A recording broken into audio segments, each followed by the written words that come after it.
What's up, guys? Welcome to Daily Dose of Reddit. This is your host, Zach, with a subreddit and a question.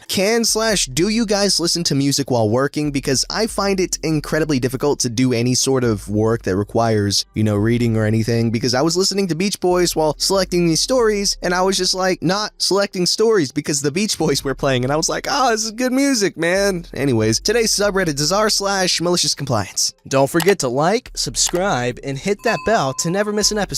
This story's called, Why Do I Need to Watch Your Kids at a Convention? I'm a big war games player, and a local store used to buy tickets and rent a bus to bring people to a Games Workshop convention in Baltimore, Games Day. The cost they charge covers the bus and a one-day ticket. The only caveat is that kids under 18, 16 with a note and an older buddy, had to have at least one adult with them, who was also paying full entry, on the idea that the parent would stay with their child. This was made explicit in following years. Now, the convention was located in the prime shopping area of the Baltimore waterfront, so every year there were a few parents who come to go shopping. Usually, though, they have a few other parents who agree to watch the younger ones, though. The year this took place, my friend Hal and I ended up going. Keep in mind that we're both in our mid-20s. So, as we go through our morning at the convention, we noticed that a familiar group of boys were following us. When asked, we were told, "We should stay with you two because you're responsible." None of their parents were in sight,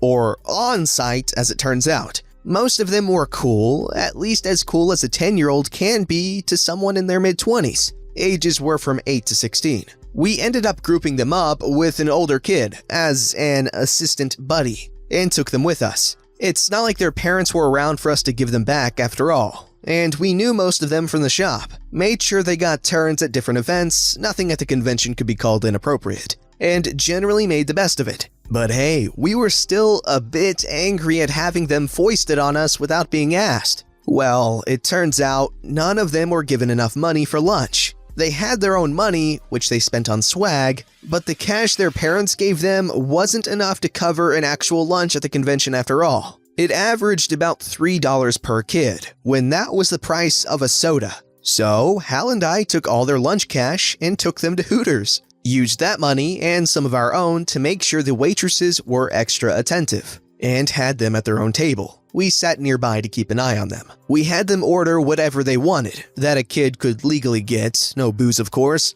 and between the restaurant being mostly dead and the fact that Hal and I were tipping well, meant that there were buxom, scantily clad women around constantly. Almost a 2-to-1 ratio, kid to waitress. They must have eaten 5 platters of wings before they were through, not including the ones they ordered but didn't like, usually because it was too spicy. Those got bagged up into a cooler bag. I told them it wasn't an issue and to just order something they did like. At the end, we picked up the tab, but not before calling the trip organizer, Jim, to let him know what happened. We were told it wouldn't be an issue and to get him a receipt. So we get the group scrubbed up, helped by the assistant buddies, and back to the convention, and finish the afternoon.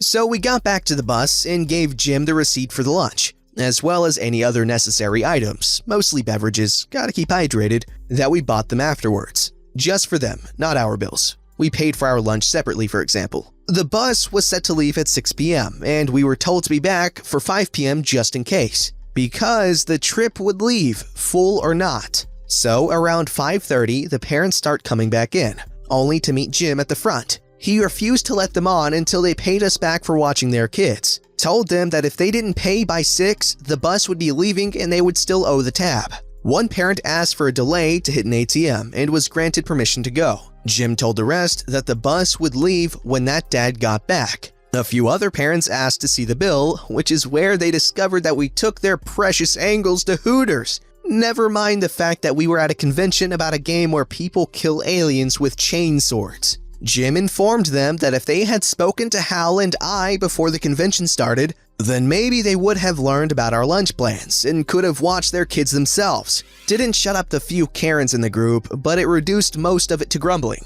About this point, the first dad came back and asked his share, was told, and left most of the parents in shock. They apparently didn't have that much cash still on them, and Jim wasn't going to give them any more time. Pay up and board or stay behind and pay later. The first dad offered to lend money to the rest, Not a guy you want to owe money to from what I gather, with some accepting, the rest finding the cash in their purses and wallets. Jim ended up handing us $500, almost $200 for the chicken, the rest he charged them as a kidtainment fee. Well, first off, Hal and OP, y'all are good folks for doing that. I know for a fact I would absolutely hate having to watch a group of kids. Not that I hate kids, I just, for instance, if I went to the Super Saiyan Showdown 2, which I did do earlier this year because the tickets were free and it was so cool, and I sat up front, I got to see Sean Shamel and Chris Sabat and all the Dragon Ball. It was so cool. Anyways, if I had to bring my little brother with me, I would have been so mad. And I gotta watch Dragon Ball now, BRB. This story's called Stripped in the Principal's Office. Ooh. This did happen about 15 years ago, but I can't help snickering about it from time to time. In high school, I was a pretty mild-mannered kid.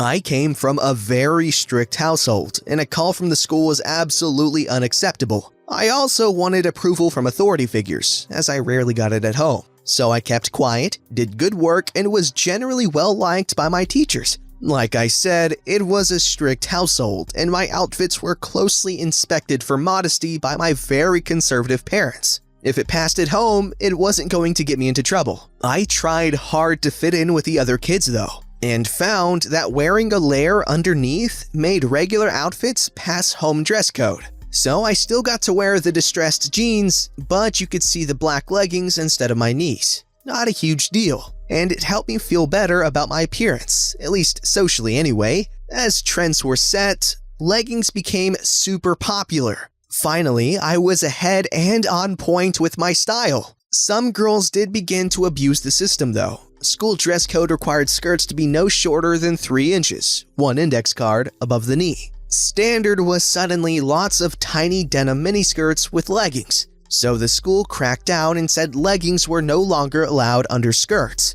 Of course, since I had different home rules, I didn't even own a skirt that short. My skirts had to reach the knees, which was 3 inches longer than the school requirement. I didn't even mention the new school rule at home because I didn't think it was an issue. So I get super cute, wearing my knee-length denim skirt and leggings, as it was still trendy and a bit chilly out. Pass home inspection and head off to school. Nothing was said in my first 3 classes. But like I said, I was a good kid and always well covered. One of these super mean teachers, not even mine, just one standing outside her door, spotted my skirt and leggings in the hall and grabbed me and marched me down to the office. I knew of the rule change, but I truly thought it wouldn't be a big deal since I wasn't wearing a miniskirt. She shoved me in and yelled something about a dress code violation and left to return to her class. I was called in, thinking the principal, who I didn't know well, would laugh with me about her unreasonableness. Boy, was I wrong.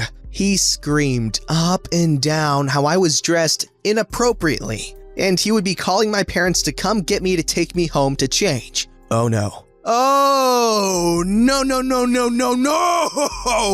As I stood and turned around, showing him my clothes, I tried to argue that my skirt met code and the leggings covered more. I even tried to explain that my parents would take it out on me in an aggressive manner. He wasn't gonna hear any of it. I had to think fast. Cue malicious compliance. While he was still looking for the number to call, I kicked off my shoes and began wriggling the leggings down and off, right there in his office in front of him. Since my skirt was long enough, I shoved my pants in my bag and stated that now he has no reason to call my parents. I was fully compliant with the dress code of the school. As he stared with his mouth agape, I could see him turning red while trying to figure out how to deal with me. He just ended up yelling, "Get out of my office! Get to class!" Never have I felt so relieved. First of all, that is an incredibly stupid dress code. For instance, some rules I understand, like the whole no nipple cutouts or anything.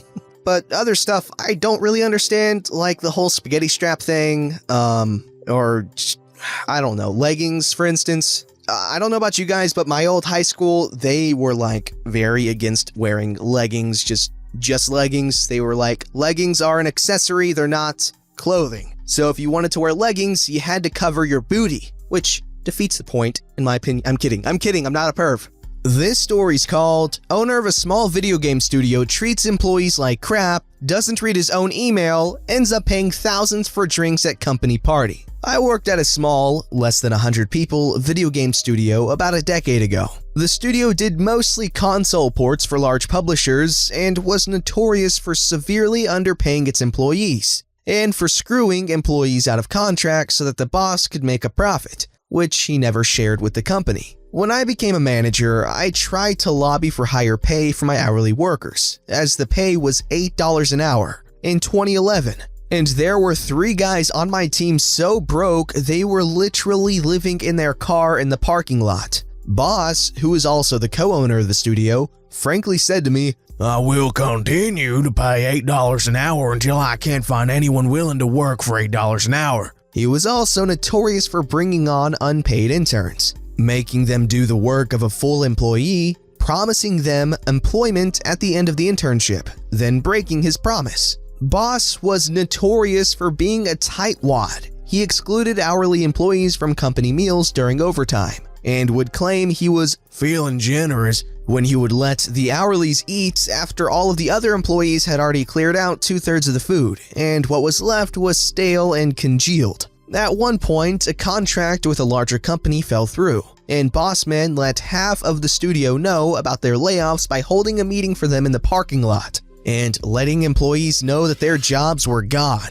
Their passes to the doors were disabled, and they could expect their belongings mailed back to them in a week. He let some employees go back in to get things like wallets and car keys, but under security escort. Time comes for a release party for a game that got released before this mass layoff happened. Bossman emails out to the whole company, letting everyone know how generous he's feeling that he's going to allow all of the laid-off employees on the project to come to the release party of the game they made. It was a swanky place in town known for high-end cocktails, among other things. Bossman writes in his email invite that there was a $15 per drink limit. What he meant to say was that each person at the party had a $15 limit for drinks for the total night. What the bar and everyone else interprets, correctly, as that there was a $15 per drink limit. Employees stifled giggles as they read the email invite that was also sent as instructional to the bar, and excitedly exchanged text messages and emails with the laid-off employees.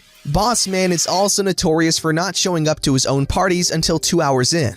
Cue the night of the party. Everyone shows up bright and early, and as soon as the party officially starts, everyone swarms the bar asking for the most expensive cocktails and liquor the bar had to offer. People were downing French 75s and Ramus gin fizzes and 35-year-old shots of Glenfiddich. Every employee and former employee was 5 to 6 fancy cocktails in, and 3 sheets to the wind by the time Bossman shows up. He saunters in to cheers and pats on the back from laid-off employees who are so drunk by now they probably saw 3 of them. He smiles and waves magnanimously, thinking the former and current employees were drowning their sorrows at their own cost. He wanders up to the bar to check in with the barkeep and see what the damage was so far. After 20 seconds of conversation, the smile from his face has disappeared completely and has been replaced with a scowl. Words are spoken, barkeep disappears and comes back with manager. Tenser words are exchanged with the manager, who disappears into a back office and returns with a piece of paper, presumably a copy of whatever contract Bossman had made for the party. The bar and the drinking partiers were in the right. The company at the time was not financially able to handle the price of the drinks, and Bossman was made to pay the cost out of his own pocket. Sadly, he was not able to afford a Porsche and a BMW that year. The company had to shutter about a year after this event. Oh yeah, working in game development is very crappy a lot of the times. Like, even huge studios like Rockstar, they are constantly in controversy, not because of their games, but because of how they treat and pay their workers. Game development is a lot of work. Literally everything in the game was coded in there. Nothing that happens in a game wasn't coded in. You know, everything has to be done. Like Red Dead Redemption 2, that massive, gorgeous game with all those tiny details and all those systems and mechanics all coded in there. It took, I don't even know how many man hours to complete that game, but it was a ton. And Rockstar got into trouble because of underpaid employees, all the overtime, and it's a mess. This story's called, I Want My Bedroom Painted Blue No Matter What. Okay, this happened over a decade ago. My dad works for a government-associated oil company, and we used to live in a company-provided accommodation. A lot of maintenance, like plumbing, electrician, carpenters, etc., were done by the company-appointed vendors, since they were on contract. The company was up for a new painter contractor, and we had a couple vendors lined up for the job.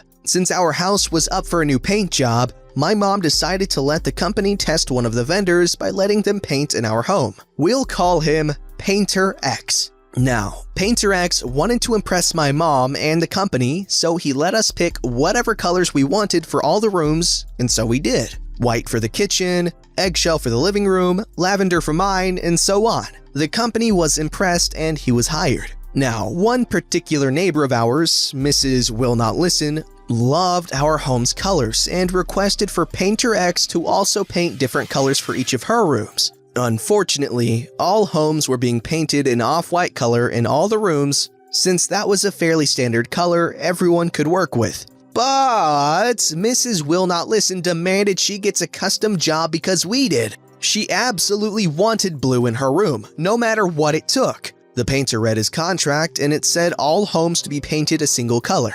So he did what he could to give the lady blue in her bedroom. He painted the whole home blue, including the bathrooms, kitchens, everything. It wasn't even a pastel blue. I'm not sure why she couldn't stop him, but her house remained that way for 5 years, before the apartments were up for a touch-up as per the contract.